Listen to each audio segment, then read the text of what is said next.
राधे राधे दोस्तों। भूकंप और पृथ्वी के आने वाले परिवर्तन के बारे में आज हम जानेंगे।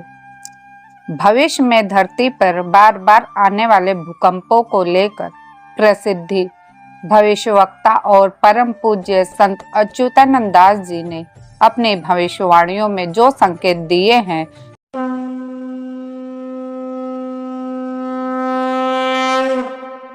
वे आज के समय में सत्य होते दिखाई दे रहे हैं।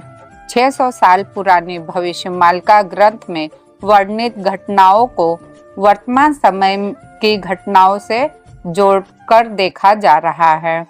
हाल में भूकंपों ने पूरी दुनिया को झकझोर कर रख दिया है। दिल्ली, एनसीआर, उत्तराखंड, बिहार, उत्तर प्रदेश, हरियाणा और राजस्थान जैसे इलाकों में आए भूकंप के झटकों ने आम जनता को भयभीत कर दिया। नेपाल में 5.9 तेजी से भूकंप ने जन धन की भारी हानि की है। इस महीने में 22 भूकंप के झटके दर्ज किए गए हैं, जिनमें से 5 झटके पिछले 4 दिनों में महसूस किए गए हैं। भविष्यमाला ग्रंथ के अनुसार यह सब एक बड़ी आपदा का संकेत हो सकता है। संत अच्युतानंद दास की भविष्यवाणी और भविष्यमाला में और क्या लिखी गई है। 3 बड़े भूकंपों के बारे में लिखा हुआ है। आने वाले समय में धरती 3 बार बड़े भूकंप से कांपेगी। इसका प्रभाव इतना भीषण होगा कि हिमालय से लेकर अफगानिस्तान, बलूचिस्तान, पाकिस्तान, चीन, नेपाल, भूटान और भारत के उत्तरी राज्यों में तबाही मचा देगी। इन भूकंपों के कारण जंगल, पहाड़ और पर्वत मिट्टी में मिल जाएंगे। नई भौगोलिक संरचनाएं बनेगी और कई स्थान समतल भूमि में बदल जाएगी।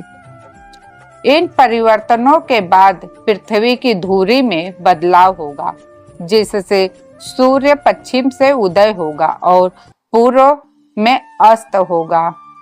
कुछ देश जल प्रलय का सामना करेंगे, जबकि अन्य देश अग्नि प्रलय में जल जाएंगे।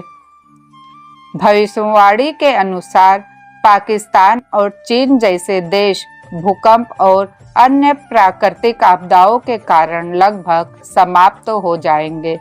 इन देशों का भूगोल पूरी तरह से बदल जाएगा। महापुरुष ने स्पष्ट किया है कि यह आपदा मानव के पापों का परिणाम है। केवल धर्म, सत्य और न्याय का पालन करने वाले लोग ही इन विपत्तियों से बच पाएंगे। भगवान कल्कि की शरण में जाने से और वेद मार्ग का अनुसरण करने पर ही मुक्ति संभव है। इन आपदाओं के बाद पृथ्वी पर सत्य युग का उदय होगा। जंगलों और पहाड़ों के स्थान पर समतल भूमि होगी। सूर्य की किरणें शीतल होगी और चंद्रमा की चमक बढ़ जाएगी। पृथ्वी को शांति प्राप्त होगी और नया युग आरंभ होगा। संत अच्युतानंद दास की भविष्यमाला में लिखी गई भविष्यवाणियां एक चेतावनी है। यह समय आत्मनिरीक्षण और धर्म का अनुसरण करने का है। जो व्यक्ति भगवान की शरण में रहेगा वही इन आपदाओं से बच पाएगा और आने वाली प्रत्येक समस्याओं का भी हल निकाल पाएगा, वरना इंसान कुछ कर नहीं पाएगा और इसी प्रकार से भूकंपों का सामना करना पड़ेगा। सबसे बड़ा भूकंप 16.1 रिक्टर स्केल तक तीव्र होगा, जिससे बड़े पैमाने पर तबाही होगी। उत्तर भारत के राज्यों जैसे उत्तराखंड, हिमाचल प्रदेश, हरियाणा, उत्तर प्रदेश, बिहार और मध्य प्रदेश पर भी भूकंप का प्रभाव होगा। करोड़ों लोगों की मृत्यु होगी। पाकिस्तान और चीन जैसे देशों का अस्तित्व संकट में आ जाएगा। जंगल और पर्वत लुप्त हो जाएंगे। पृथ्वी पर एक नया भूगोल तैयार होगा। उल्कापात और वज्रपात भी होंगे। बार बार बड़े बड़े ध्वनि उत्पन्न होंगे। सूर्य पश्चिम से उदय होगा। चंद्रमा का प्रकाश बढ़ेगा और सूर्य की किरणें शीतल हो जाएगी। धर्म और सत्य का पालन करें। भगवान कल्कि की शरण में जाए और उनके नाम का जप करें। पाप और अधर्म का त्याग करें। वेदों और शास्त्रों के मार्ग का अनुसरण करें। इन आपदाओं के बाद पृथ्वी पर सतयुग का आरंभ होगा। यह एक ऐसा समय होगा जब चारों ओर शांति और धर्म की स्थापना होगी। भविष्यवाणी में वर्णित घटनाएं आज के समय में सटीक होती प्रतीत होती है। जोशीमठ में जमीन धंसना, बार बार भूकंप के झटके और प्राकृतिक आपदाएं इन बात की ओर इशारा कर रहा है कि पृथ्वी बड़े ही परिवर्तन के दौर से गुजर रही है। भविष्य मालिका एक चेतावनी मात्र नहीं बल्कि मानवता के लिए एक मार्गदर्शन भी है। यह हमें बताती है कि अगर हम धर्म, सत्य और प्रकृति के साथ सामंजस्य स्थापित करें तो आने वाली विपत्ति से बच सकते हैं। तो दोस्तों, जो भी भविष्यमालिका में लिखी गई बातें हैं, अभी हमें 4 दिनों में भी वह दिखाई दे रही है।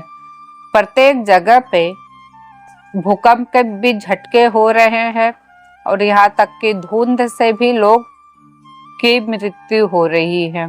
ऐसे अनेकों कारण हैं जो इस पृथ्वी पर घटनाएं घटित हो रही है। बस विकल्प एक ही है कि नाम जप करें, अपने आप का उद्धार करने के लिए ईश्वर से प्रार्थना करें। और जहां भी ये घटनाएं घटित हो रही है, आप लोगों को स्वयं समझ में आएगा। जहां पर ज्यादा देशों में मांसाहार हो रहा है, वहीं पर ज्यादा करके प्राकृतिक आपदाएं बढ़ रही है। और जहाँ पे धर्म है, वहाँ पे ना के बराबर ही आपदाएं हैं। तो इससे यह प्रमाणित होता है कि संत जी जो बातें कह रहे हैं वह सत्य है। जो धर्म के मार्ग पर रहेगा, प्रभु के शरण में रहेगा, उसका प्राकृतिक आपदाएं भी कुछ नहीं बिगाड़ पाएगी। तो दोस्तों, इस वीडियो में बस इतना ही। अगर यह वीडियो आप लोगों को अच्छी लगी है तो लाइक, शेयर, सब्सक्राइब कीजिए। फिर मिलती हूँ नई वीडियो के साथ, नई जानकारी के साथ। तब तक के लिए धन्यवाद। जय श्री कृष्ण, जय जगन्नाथ।